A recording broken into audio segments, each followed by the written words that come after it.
आज आम बनवाक जाऊे chicken garlic roast. मुझे 500 चिकेन को भलसे धोईकी से अदा रसुण पेस्ट अल्प लुण फाड़े लेंबू को भलसे गोड़े नहीं अध घंटा पर्यंत मैरिनेट होगापी छाड़ी देछि। एठी मु जीरा गोटा धनिया डालचीनी लवंग गोलमरीच गुजराती सुखिला लंका को बास्ना आसवा पर्यंत भलसे भाजी नहीं ए सब को रूम टेम्परेचर ठंडा है गोटे ग्राइंडिंग जार रे किछि रसुण दे मुझे सुखिला पेस्ट बनै नहीं।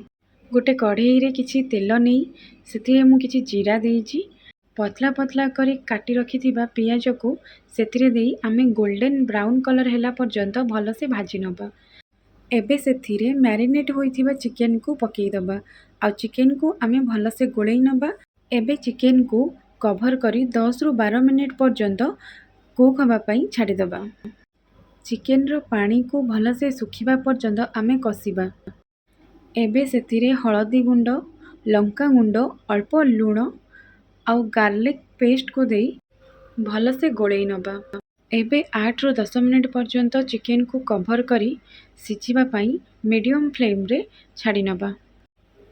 एबे कवर काढ़ी आमे सेथिरे किछि गरम मसला देई भलसे गोळई नबा आउ लास्ट रे आमे सेथिरे किछि भुसंग पत्र कटा धनिया पत्र को देई भलसे गोळई नबा। तो नियंतु एबे रेडी होई गला आपणकर गरमा गरम चिकेन गार्लिक रोस्ट मसला। निश्चय थरे याको बनांतु देखिबे बहुत टेस्टी लागिबो। आउ हाँ मो चैनल को लाइक आउ सब्सक्राइब करे देई जानतु।